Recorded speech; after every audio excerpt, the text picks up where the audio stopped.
La tragedia que sigue azotando a Bahía Blanca. Sabemos que el temporal trágico prácticamente que dejó destrozada a Bahía Blanca. Máxima solidaridad con todos sus habitantes y esperemos que más tarde que temprano pueda arreglarse y solucionarse todo esto. Personas que fallecieron, personas que perdieron absolutamente todo, cientos de personas desaparecidas que están todavía sin saber en qué lugar podrían llegar a estar. Gente que perdió prácticamente todo, muy doloroso, las imágenes son terribles. Yo sinceramente nunca vi algo así parecido en Bahía Blanca. Tengo amigos, tengo conocidos que conocí gracias a las redes sociales de Bahía Blanca que me dijeron lo terrible que fue vivir eso en persona. De nuevo lo digo, un abrazo enorme a todos los bahienses. Y yo no tengo más nada para decir, un abrazo a todos. Te dejo con la palabra de Guillermo Francos, que aparte de hablar con esto, también va a hablar sobre el acuerdo nuevamente con el FMI. Sabemos que el gobierno decretó o va a decretar un DNU en el que va a expresar básicamente un nuevo acuerdo con el FMI. Veremos cómo naufraga esto dentro del Congreso, así que nada. Te dejo con la palabra de Guillermo Francos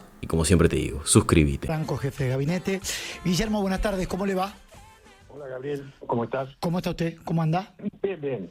Bueno. Todo bien, acá estamos siguiendo los pormenores de esta tragedia que ocurrió en Bahía Blanca, ¿no? Sí, tremendo, ¿no? Bueno, hablábamos con Patricia Bullrich hace un ratito y es un tema, me parece que todo el gobierno lo tiene inquieto. No, bueno, estamos, por supuesto, un golpe grande para Bahía, para la provincia, para todos los bonaerenses en general, ¿no? Así que estamos tratando de colaborar en coordinación todo el equipo del gobierno nacional con el equipo de la provincia de Buenos Aires, ¿no? Desde temprano la ministra está trabajando con su equipo para la provincia, para Bahía Blanca, y yo también desde temprano estoy en contacto permanente con Carlos Bianco, el jefe de gabinete de la provincia, ¿no? Así que, por supuesto, tratando de aportar todo lo que podemos. Digo, le preguntaba yo a Patricia hoy, más allá del dinero que destinó el gobierno, estos 10.000 millones de pesos que va a mandar para plan de reestructuración de la provincia una vez que termine todo esto, ¿también van a acompañar con productos de primera necesidad? Sí, con todo lo que tenemos disponible, por supuesto, obviamente hay que coordinarlo bien con la provincia, pero estamos enviando artículos y cosas de todo tipo, ¿no? Pero siempre esta cosa hay que coordinarla porque si no se vuelve un caos, ¿no? La provincia, que es la que tiene a su cargo la coordinación, está trabajando con nosotros y nos va pidiendo. A mí me ha venido, Carlos Bianco me ha venido planteando demandas y requerimientos desde la mañana temprano. Así que hoy cerca del mediodía me pedía distintos cosas relativas a la salud, al hospital. Hemos visto esas imágenes dramáticas. El gobierno nacional está enviando un hospital móvil, ¿no? Que tiene 40 camas, respiradores, bomba de infusión, monitores multiparamétricos, 12 ecógrafos, en fin, todo lo que contiene un hospital de emergencia, de campaña como esto, ¿no? Así que yo me puse en contacto con nuestro ministro de Salud y él está trabajando, está ya gente del equipo de emergencia sanitaria, está trabajando ya en Bahía Blanca, así que no, estamos trabajando con todo lo que podemos, ¿no? ¿Se prevé alguna exención de impuestos pensando a futuro en Bahía Blanca, digo, para la gente? ¿Eso puede pasar?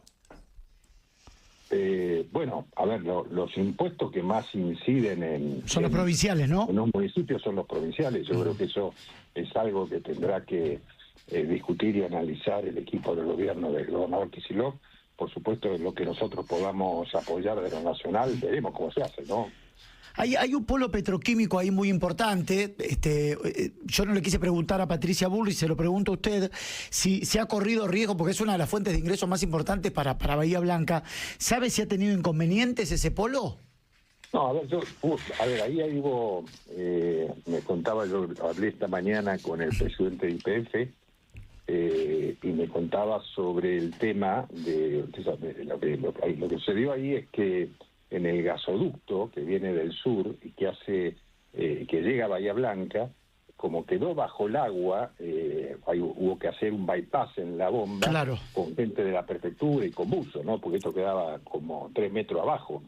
El trabajo que se hizo, y por suerte porque pudo llegar ese gas, se bypassó, porque el tema es que no llegara gas hasta aquí a las generadoras eléctricas, pero bueno, eso se solucionó también. O sea, son trabajos que se hacen en todos los frentes, Gabriel, ¿no? O sea, no es solamente una cosa, sino que hay que trabajar en todos hasta que se normalice la situación, ¿no? Guillermo, hoy hay una nota muy interesante del presidente en La Nación explicando un poco los destinos de los fondos precisamente el Fondo Monetario Internacional. Él habla de sanear el balance del Banco Central y terminar definitivamente con la inflación que tantos dolores de cabeza le trajeron al país. Hay un cuestionamiento, más que nada del Congreso y también desde la oposición, ¿no? Más que nada del sector de la oposición, sobre el decreto de necesidad de urgencia que el presidente Milei manda al Congreso y no como un proyecto de ley. ¿Cuál es la realidad de esto?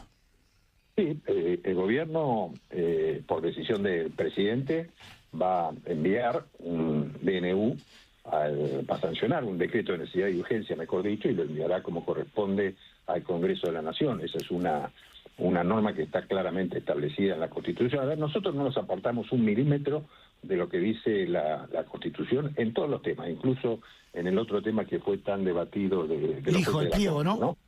Sí, los pliegos de los ministros de la Corte. Y García Marcillo. O sea, exactamente. Nosotros hemos cumplido a rajatablas con la Constitución Nacional.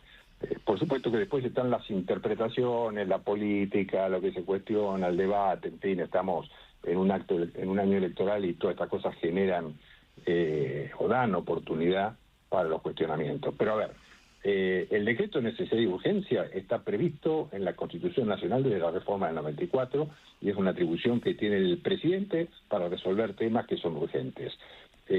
Salvo los temas que no puede tocar, que son competencia exclusiva del Congreso de la Nación. Este no es uno de ellos.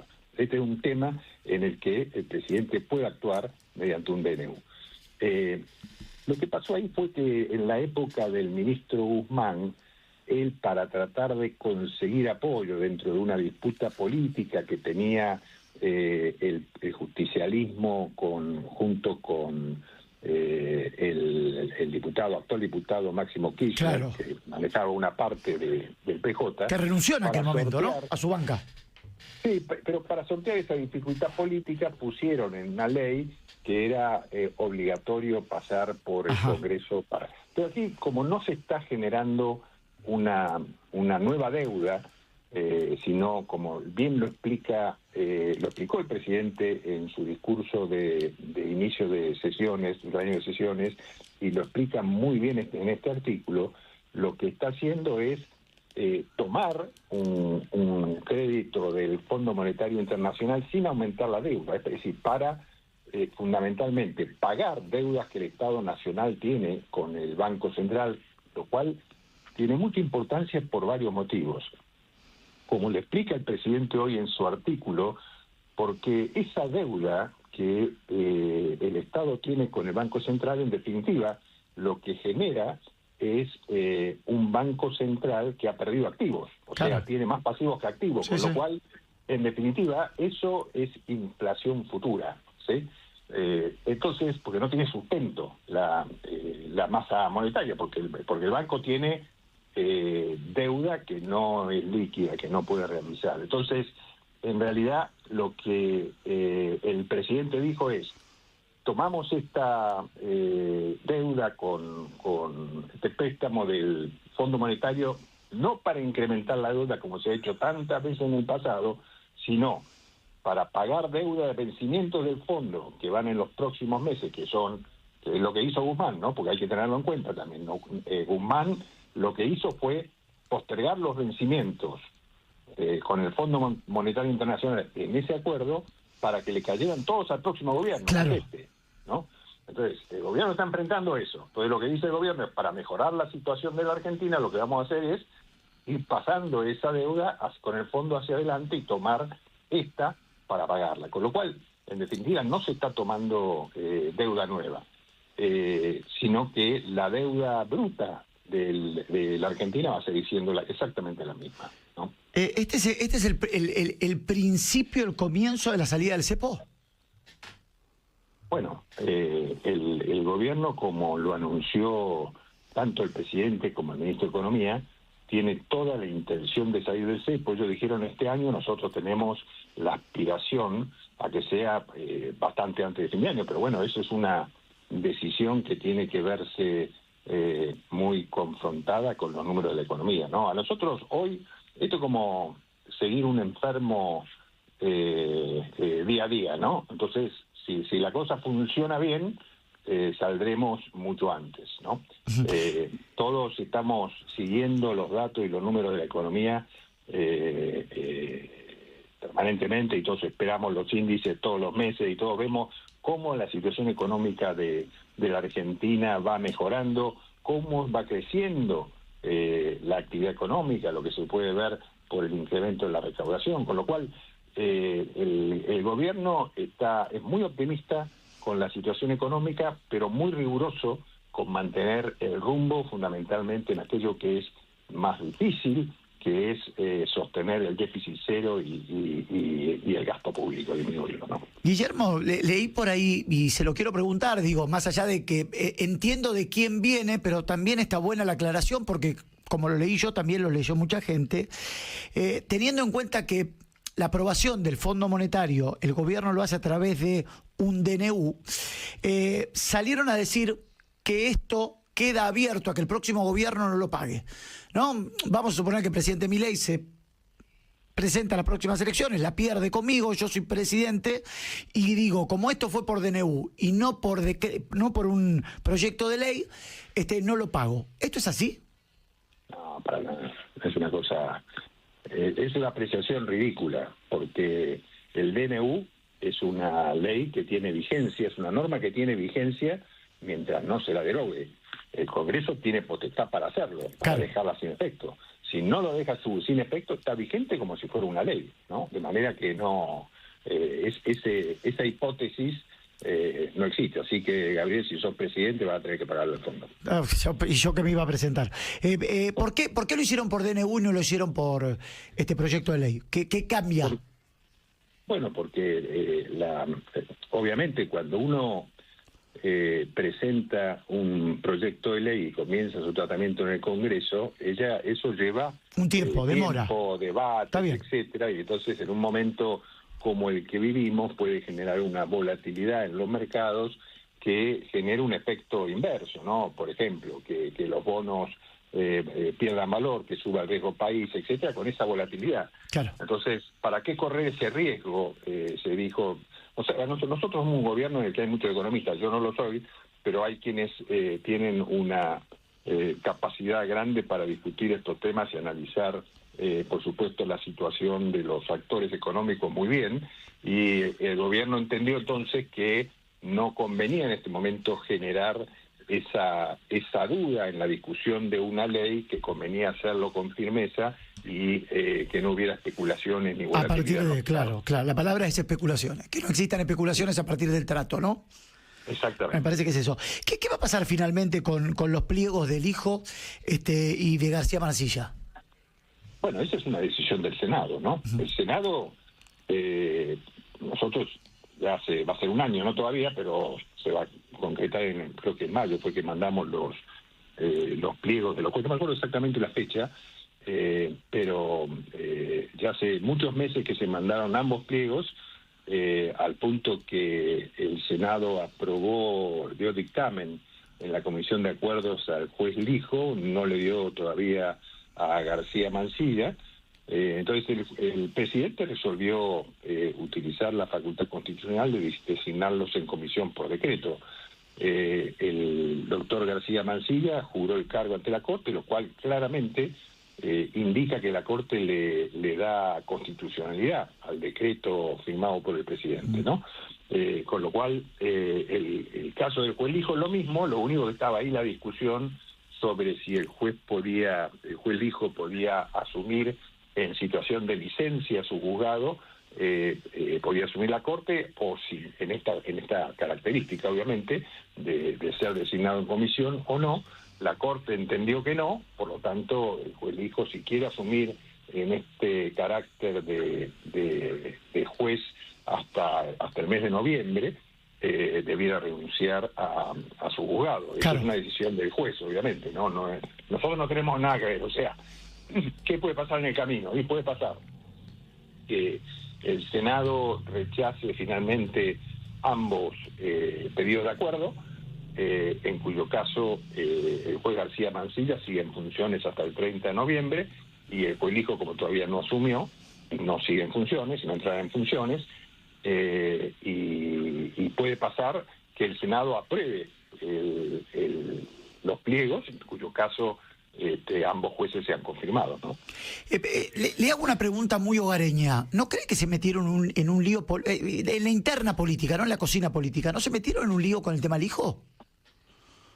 ¿En qué sentido? No, bueno, a ver, es una propuesta del presidente de la Nación que lo consideró adecuado, y eso obviamente pensando que el Senado estaba dispuesto a acompañarlo, ¿no? Sobre todo la mayoría, porque el Senado es muy particular también, ¿no? En el Senado tiene una composición muy mayoritaria de Unión por la Patria, o sea, claro, que siempre, en cualquier caso, para una aprobación de los pliegos, para un acuerdo de los pliegos, se necesitaba de Unión por la Patria, porque son 2/3 del Senado, ¿no? Entonces, supongo que el análisis permitía hacer suponer que una parte de Unión para la Patria lo iba a votar. Lo iba a rechazar. Entonces, claro, lo iba a aprobar una parte, ¿no? Esto es lo que se suponía. Sí. Entonces, bueno, ahí quedó. No sé, eso, ¿qué pasó en el medio? No, la verdad que todavía no sé. Hay que ver si lo rechazan o lo aprueban. Yo no puedo decirlo, ¿no? ¿Y en el poroteo interno que usted hace, qué cree que va a pasar?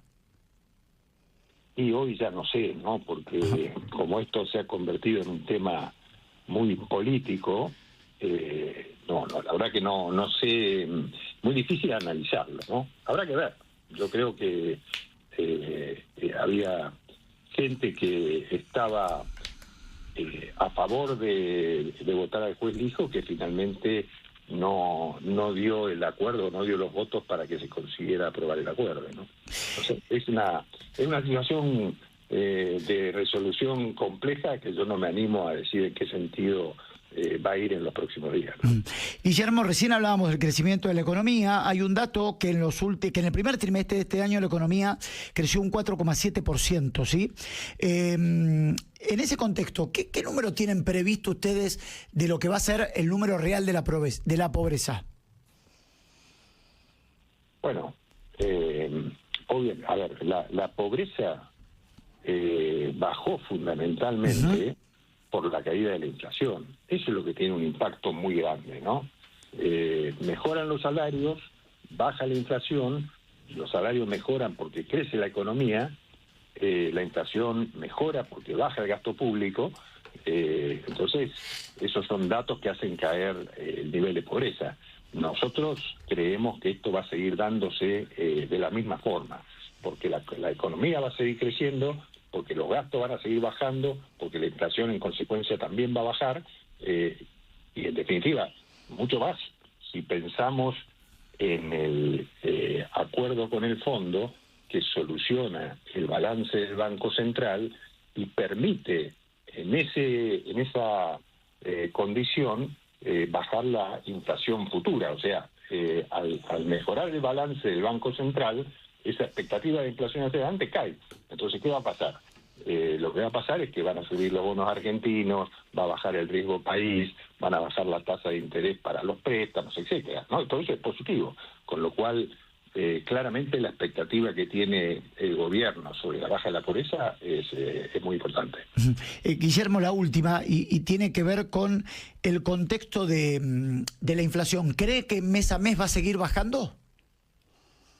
Sí, el presidente Gabriel, si recordamos el mensaje que dio en el inicio del periodo ordinario de sesiones, él habló de la volatilidad que puede tener todo esto. O sea, uno no tiene que estar convencido de que la inflación va a seguir bajando mes a mes. Puede ser que tenga un piquito, un mes, y que baje y que siga bajando el otro, ¿no? Va a ir a la baja, no hay ninguna duda, porque la causa fundamental de la inflación en la Argentina ha sido el gasto público y la emisión. Y creo que, como lo hablamos la vez pasada, Gabriel, cuando uno tiene congelada la base monetaria, es decir, no emite un peso más, y tiene controlado el gasto público, es decir, tiene déficit fiscal cero o superávit, o sea, no tiene emisión, tiene superávit, no hay ningún motivo para que la inflación suba. Claro,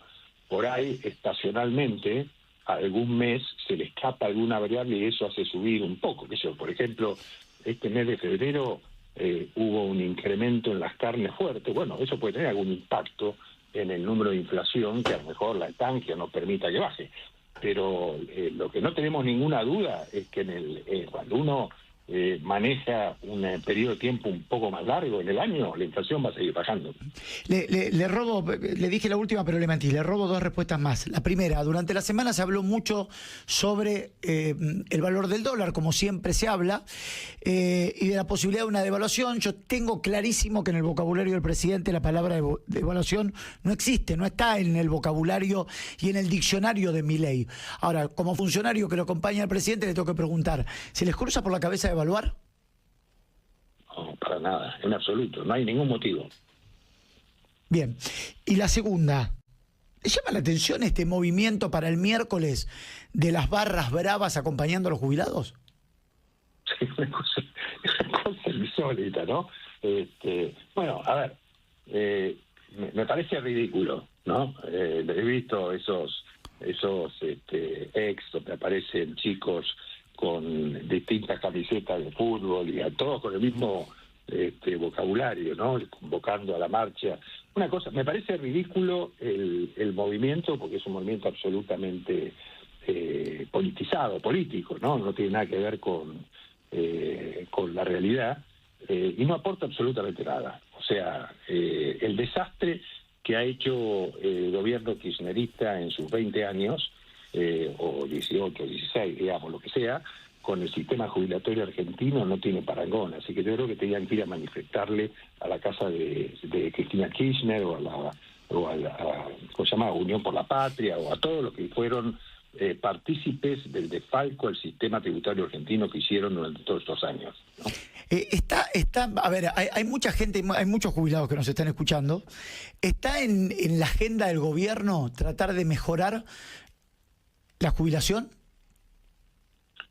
Bueno, siempre está en la agenda del gobierno tratar de manejar la situación de los sectores más débiles de la sociedad. Uh-huh. Por un lado, en esta lucha sin cuartel a la inflación, que es el cáncer de la Argentina en realidad, y eso, así como decimos que mejora el nivel o baja el nivel de pobreza, en el cual están muchos jubilados, obviamente también los va a beneficiar al sector, ¿no?